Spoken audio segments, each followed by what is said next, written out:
I just said everybody was stupid, so clearly that's not my thing. Every once in a while, I may have a smart wisecrack comment, just for, you know, poops and giggles. Wow, that is like a tongue twister. Boosting customer confidence, boosting customer confidence, blah, blah, blah, blah, blah. Something just went in and out of my mind. Blah. Don't listen to that. Let's do it again. Want to increase your Poshmark sales and make more money on Poshmark? There are lots of Poshmark tips out there, but this video is going to show you how you can increase your sales and convert lookers into buyers by boosting customer confidence.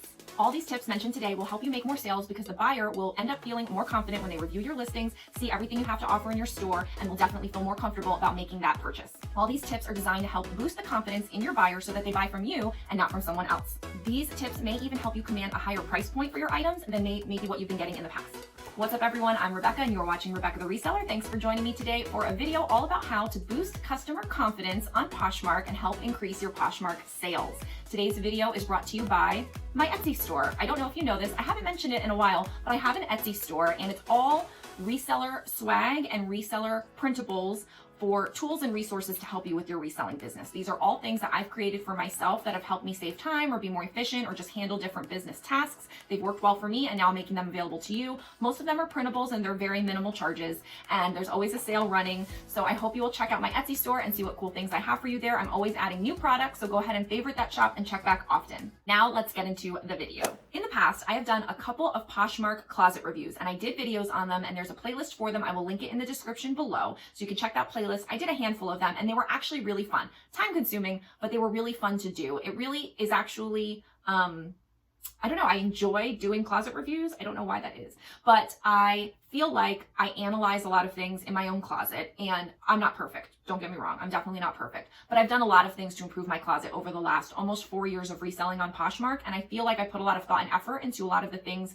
that I take a look at, and that comes naturally to me to make improvements. And so I think that's a strength of mine that I have to offer you. So I hope that you will check out some of those closet reviews if you feel like there are some things that you can do, but you're not sure what to help your closet out.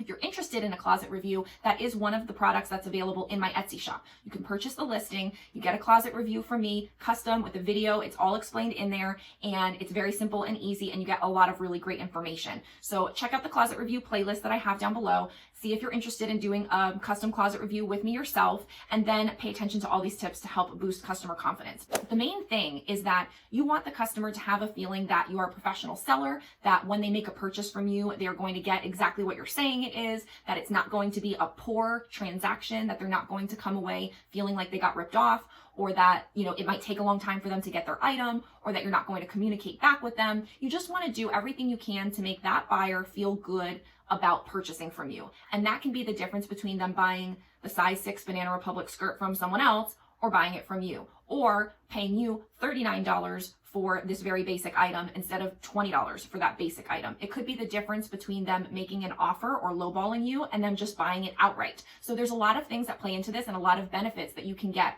from boosting customer confidence. One of the things that I look at when I'm reviewing a closet, and even for myself, I'm constantly improving this, is what does the store look like overall? What is your username? What does your avatar look like? What does the background look like? What is the information that you put at the top of your closet? You get like an info line. What are the things that you're communicating to your buyer? Are you communicating anything at all? Is it blank? Are you showing them that you're active on the app? They can click and see when was the last time you were active. So the more times you're active, the more frequent they're going to see that you're on there. They're going to feel more confident that you're going to see their offer. You're going to answer their question. So being active on the app, that will automatically indicate to them. Having a banner that is and an avatar, whether you do a logo, I do a logo, I don't do my picture. I've experimented with picture and logo. I don't know that there's a difference, but if you have a picture and it's not a great picture, don't do that picture. Do a logo or do a better picture of yourself. Something warm and inviting, something of clothes, something of your face, something of you in a cute outfit, or just a basic logo. It doesn't have to be anything crazy. It just has to be professional looking and something that isn't going to be a negative against your closet, something that gives them a positive outlook toward your closet.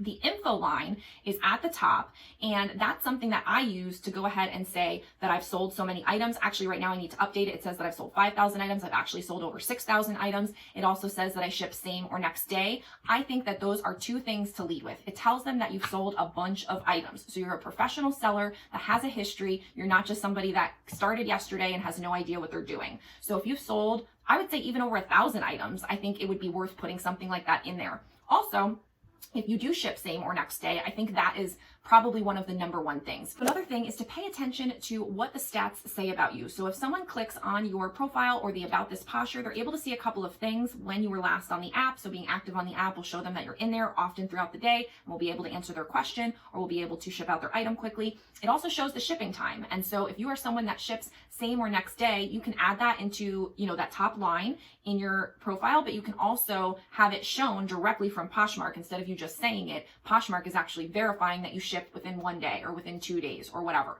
So I would recommend, especially if you're a new seller, or if you're someone who's been on the app for a while but has a high ship time, really focus on getting that ship time down to, I would say, 2 days or less. I mean, there are just so many people that can ship more quickly that if you are able to ship same or next day, even for a period of time, that will ramp up your stat. So it will bring down your ship time, and that will give buyers confidence that you're going to ship their item quickly. If they've been on Poshmark and purchased before, they already know that priority mail is 2 or 3 days. So if you take another 2 or 3 days to ship it, they're looking at about a week. Where somebody that ships same or next day, now they might only be looking at 4 or 5 days. And then if they know that they're in a high traffic area where their priority is 2 days and you ship in 2 days, they could potentially get their item in 3 days. If they look at where you're located and see you're in Florida, I'm in Florida, okay, now they know they're going to get their item very quickly. And that might make the difference between them buying from you and them buying from someone else if they need that item in a rush. And that has happened to me. Someone has said, I see you're in Orlando, I'm nearby,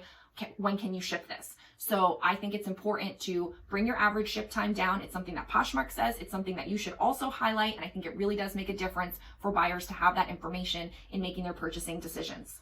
A note on ship time, I would just basically say, keep in mind that when you're newer and you have less transactions overall, anything you do is going to impact your overall score. So if you only have 20 or 50 transactions completed, and for the next 20 or 50 transactions, you really try to get those shipments off same or next day, that's going to have a bigger impact on your rating than it is on me, where I've sold thousands of packages at this point. So whether I ship them quick or I take a week, it's not going to affect my average that much, which is a nice thing as a reward as you get to be a seller that's been on the app for a while and you have more transactions under your belt. I could go on vacation, sell 100 packages while I'm gone, not ship them off for a week. And as long as I'm communicating with my buyer, it's not going to impact my ship time score at all, because I have thousands in there already that even that 100 isn't going to make a dent. So something to think about. If you put in the work in the beginning, it will benefit you over time. Love notes. In the beginning, if you are new, you want to do everything you can to get as many love notes as you can. This really, really helps. A lot of buyers have been burned on Poshmark in a number of ways. I've been one of them. And so they really do know, if they're a savvy shopper, to look at the love notes of the seller. They want to see quantity and they want to see quality. Now, if you're new, there's really not too much you can do about the quantity. It's just going to take time. But for quality, you can say, for my first 100 packages that go out, my first 100 sales, I'm going to include a handwritten thank you note. I'm going to wrap it extra special. I'm going to do all of these things to ensure that I can get the best love note possible, and then phase it out over time. Like for me, I used to do all the cute tissue paper. I used to include a free gift. I used to do all of the things. And now I've really over time slowly scaled that back, mostly because it takes time when you start shipping out more packages on a daily basis. It takes time and effort to pack it all up with tissue paper and put on the little bow and do all of this and that and the cutesy things. Then it also costs money as well. So when you're only shipping out a few a day, you can definitely have that nice touch. And if that brings you joy and you always want to do that, then that's fine. For me, as I started getting into like the 10 plus sales per day, it was really difficult for me to keep up that level of cutesiness.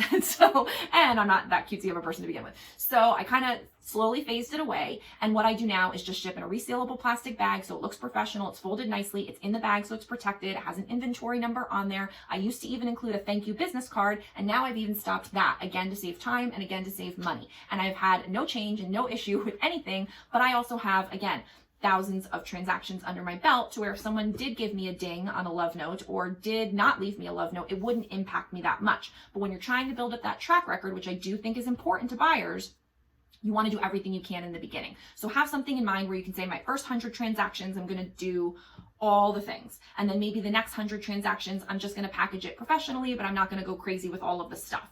And then from there on out, you're going to do just a professional package, no thank you card, or whatever you want to do. Make your own business decisions, but just know that the more you do in the beginning will have benefits longer term as well for buyer confidence. Now let's get into the listing portion, because this is where you can have the most impact, of course. They're reviewing your listings, they're looking at your listings, and they're deciding whether or not to buy. They may like your listing and like the listings that are similar in other people's closets, and then they want to pull up their likes and determine who they should buy from. And there's a lot of factors that will go into that. This particular video is just about boosting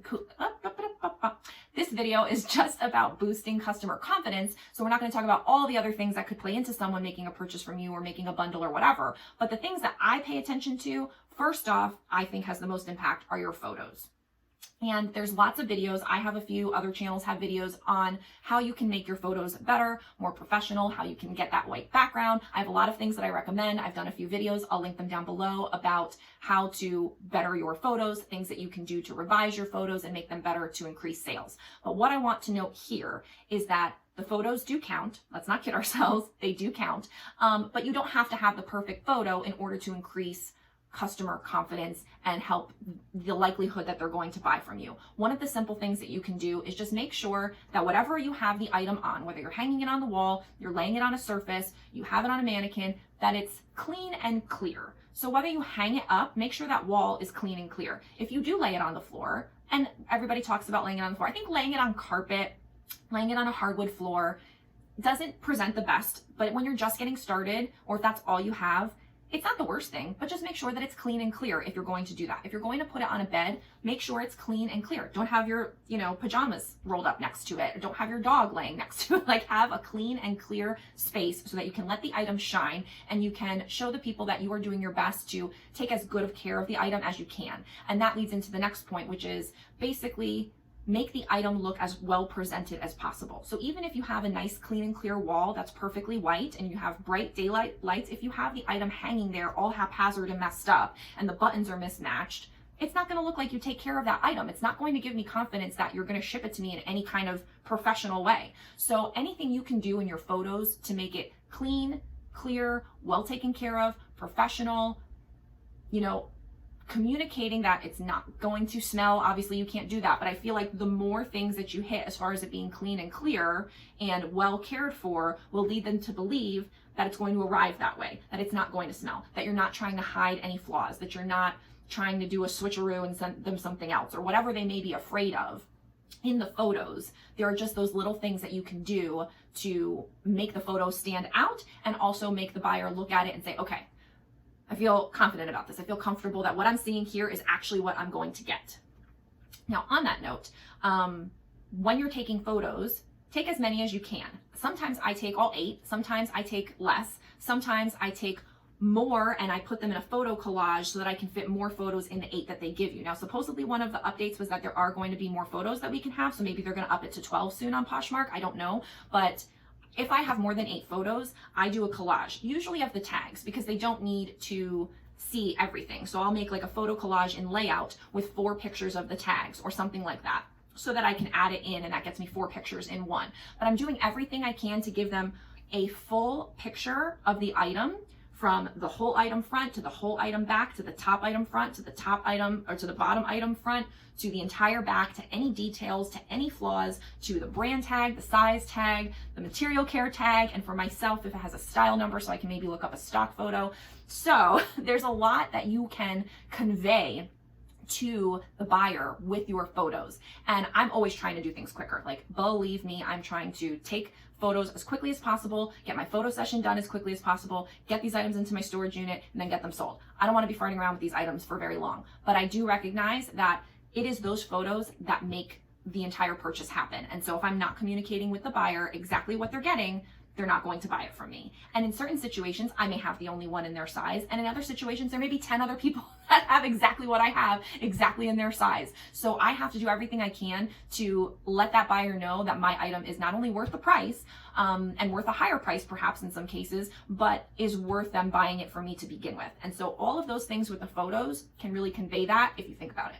realize that I rambled on a lot with some of these tips, and I hope that you just understand that I really do feel passionately about this. I think that people complain about slow sales and people get frustrated with Poshmark because of lack of sales, but I also think that there are very easy fixes that anyone can do. It doesn't have to cost a lot of money. It doesn't have to even cost a lot of time, but it's just paying attention to the details and understanding the presentation of your item that can really make a difference. In your listing, the actual title and description can have a lot to do with whether or not the customer will buy. We talk a lot of times about the customer finding or the buyer finding your item in search and not through the feed. And so having all of those keywords in there will help the likelihood of your item showing up in search. And then the frequency of you sharing the item will help it show up higher in search. But we don't often talk about the experience of the buyer once they're actually reading your listing. Now, granted, we know that there are lots of buyers that don't read the listings because they ask you stupid questions all the time. And I get frustrated with it. I let it roll off pretty quickly, but I have a moment where I'm like, that's such a stupid question. And I don't mean to make anyone feel bad, and I'm not ranting on buyers. I appreciate them all, and everyone's busy, and sometimes you just forget or you overlook things. So I get it. It's not a big deal. But I know that I do take a lot of care and effort into trying to put all the information in there. And if I don't, it's a mistake. And so because I took all the time of putting the measurements in there or putting the fabric picture in there or whatever it is, when they ask me, I'm just like, yeah, you're taking up more of my time. Anyway, so what you can do inside your list, not so much with the title. I mean, the title, we all have different ways that we do it. Some people put emojis. Some people say you shouldn't put emojis. Some people put, their 5 for 25 sale in there. Some people just put a basic name. Some people stuff it with keywords. There's lots of things you can do with your title. So I'm kind of going to leave that alone. But as far as the description goes, I've done it a lot of different ways. And I do feel strongly about having a template of some kind. It doesn't have to be a strict exact form template, though I have used that in the past. There are a lot of my listings when I was working with my virtual assistant where I had her actually complete like a form and copy that form into the listing, and it said brand, whatever it was, buyer, woman, item, skirt, like all of those things were in there exactly like a form. And there was reasons for that for our workflow. I don't know that that necessarily gave the best buyer experience, but it should have at least given them confidence because they would feel comfortable that all the information was in there, just may not have been presented in such a nice way. Then you have the other side of things where people have all the fluffy description of you're going to look stunning in this super cute, flowy, whatever with the thing and the whatever and wear it to go to the special place with your boyfriend on a Tuesday and like all that stuff. And that's not me. That's super cute Poshmark girl. I'm not super cute Poshmark girl. But I know that there are some super cute Poshmark girls out there that do appreciate that. They want to be sold. They want to imagine the occasion, and there is a benefit to that. That is not for me. So what I do is kind of somewhere in the middle, I feel like, and I'm working towards improving it myself actually, but I put basically the same information in a listing every time. And that's why I talk about a template, because you want to make sure you're covering the same things in every listing so that you don't forget. I mean, it's mostly for me so I don't forget, right? Like I don't want to forget to put the condition in there because that's important and that's something we're going to talk about. But sometimes I forget to put excellent condition with no flaws. Sometimes I forget to put brand new with tags because I'm too busy putting the measurements and all these keywords that I forget to put the condition in there. So I think having a template is good for you in that it makes sure that you check all the boxes to include all the information that you think is important. I think it's helpful for the buyer so if they're looking at multiple items in your closet or comparing your item with someone else's item, if you have more information in a clear, concise, informative way, they might feel more positive about your listing over somebody else's listing that's just like cute top. But I do think that there are some key things you need to hit. And I mentioned one of them is condition. I think you should always be mentioning your condition of the item. I don't think it's helpful to just leave it as, well, duh, they know it's pre-owned. I'm selling it on Poshmark. I didn't say it was new with tags, so obviously it's pre-owned. There's a number of subjective ways one could look at pre-owned. There's a number of subjective ways someone could even look at what I put, which is excellent condition, no flaws. Sometimes I put excellent pre-owned condition, no flaws, just to make sure that they do know it's pre-owned, that it is in excellent condition according to me, and that there are no flaws. Some people put good condition, great condition, all these things. I think I even used to put great condition. And then I started adding the no flaws. That way, if there is a flaw, I can just take that part out and say excellent condition, missing the tie string, or good condition, and then note the flaws. Most of the time though, I don't even list things that are good condition. I list things that are excellent condition, and if it has one small thing, I will mention that one small thing. But otherwise I don't really list it anymore because I just feel like those things don't always sell for me and I might as well just not even bother with it. But you can still sell things that are not in excellent condition, but just make sure that you're noting that description of condition as best as you possibly can, as accurately as you can. And if it is related to a flaw, you should have photos of the flaw pointing it out, and you should have it also mentioned in the description as well. Now, some other key information that you should have in your listing to help with buyer confidence are measurements. That's my thought. Trust me. Believe me, if I didn't have to put measurements, I wouldn't. And I don't, I guess, but I do feel like it's important. I feel like it alleviates questions. I feel like it adds to buyer confidence, and I feel like it does help me make the sale. Every once in a while, you get stupid questions about the measurements. Every once in a while, you have to take additional measurements. Every once in a while, I hate doing the measurements, but I do think it's important. If you don't, that's fine. And if you're one of those people that puts the measuring tape, I understand that there are, I should say, measuring tape in your photos. If you're one of those people that puts the measuring tape in your photos, I understand that there are reasons why people do that. I don't. I think it does not look nice, in my opinion. If you do it, that's fine. But in my opinion, I don't like how it looks. And I hang my items, so that would also be hard for me to actually do. And I do like how they are in the description. So for me, I feel like putting the measurements in the description will help the buyer know, again, that you are a professional seller, that you took the time to measure it, that you're trying to communicate to them exactly the size, and that they can maybe perhaps compare it against an item that they already have at home. And it's just another thing that you can do to help them feel better about their purchase.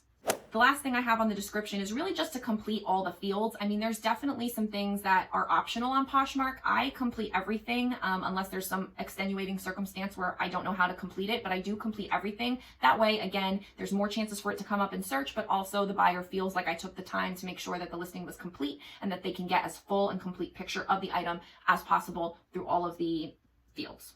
One more thing about your listing. I think it is very important to have a line, a one-liner that you can have a text replacement or a text shortcut that you can copy and paste into your listing every single time. That doesn't change. That just is your last and final word on creating customer confidence and letting them know that they should buy from you. Here's what mine says. Ship same next day, offers welcome, bundle and save 20%, heart for price drops. Now, you can have it say whatever you want. One thing I've also been contemplating on changing this to, if I ever do like an overhaul of all my listings, or if I want to start adding it in, I'm still thinking about it, is adding professional seller, so that the person not only knows that you are a professional seller, this is something you do for a living, or that you just do it in a professional manner, that you're not just like a random hobby person. But I would probably put that professional seller, ship same next day, offers welcome, bundle and save 20%, heart for price drops. Now, you don't have to put heart for price drops. You don't have to put bundle and save. You don't have to put any of it. But I do think that just adding all of that out there gives, again, another level of letting them know you're a professional seller, you take it seriously, the item is going to be well cared for, that you do ship same or next day and they're going to get it quickly, that the offers are welcome. I think there are a contingent of people that are scared to send offers, don't want to insult someone, are not very forward people, perhaps are not very confident themselves, and so are not comfortable with that. But at least if you let them know that offers are welcome, maybe that would encourage them to send the offer. I mean, there's a lot of different thoughts and viewpoints about all of that. I mean, there are people that have signs in their closet that tell people what kind of offer that they can send. People have signs in their closet that say no lowballs. People have a lot of very aggressive signs that turn people off. At least they turn me off as a potential buyer. And so I feel like letting people know that an offer is welcome is a nice way of inviting them to perhaps ask for a lower price. Doesn't mean they're going to get it, and it doesn't say all offers are considered or anything like that. It just says offers are welcome. And so I feel like that gives someone permission to send that offer if they were at all on the fence. That is less important than the things up front, which would be professional seller, shipping same next day. I think those are two things that everyone should have in their listing if they are true and accurate for you. I feel like it's just another way to put the icing on the cake for the buyer that they're going to have a positive experience here. Some other things that you may want to include, which now that I'm just kind of talking about this, I'm brainstorming. You could say 5-star seller. You can say, check my love notes, items packaged with care, something like that. That's something that I have put. I don't think I had them in Poshmark listings. Where did I use that? I used it somewhere. Maybe on Mercari. I don't know. But I do think that having a couple of notes at the bottom of your listing that will just kind of sweeten the pot for the buyer will lead to benefits and increased sales on Poshmark. And the last way that you can really influence the buying feeling or the buying understanding from the buyer is answering questions professionally and quickly. Now, I will tell you, you just heard me say it. Sometimes I think buyers ask stupid questions. Sometimes I think window shoppers ask stupid questions. I hate stupid questions. They waste my time. They just drive me crazy. They just prove that sometimes people just don't pay attention and perhaps are even a little bit stupid. I'm sorry. I'm sorry. I'm me. This is how I think. And so I don't think all buyers are like that. I don't tell buyers that. I answer all buyers very professionally. Every once in a while, I may have a smart wisecrack comment just for, poops and giggles. But for the most part, my goal is to make every interaction with that person feel good. Doesn't mean I'm dripping with, kindness and honey and like, hey girl, with all of that stuff. And if you do that, that's fine. I just said everybody was stupid. So clearly that's not my thing. I don't say those things, but I think professional and courteous is the minimum way to go. And that's what I try to do. I try to answer questions quickly, as in within hours or minutes and not days and weeks. I answer them professionally with hello. Now, again, sometimes I'm driving, sometimes I'm on the run. There are all kinds of things. So if you go through my listings, you probably see that I've missed some comments. You've probably seen that I've answered a few in a smart way. And you've probably seen that there are some that are just kind of like, very quickly written.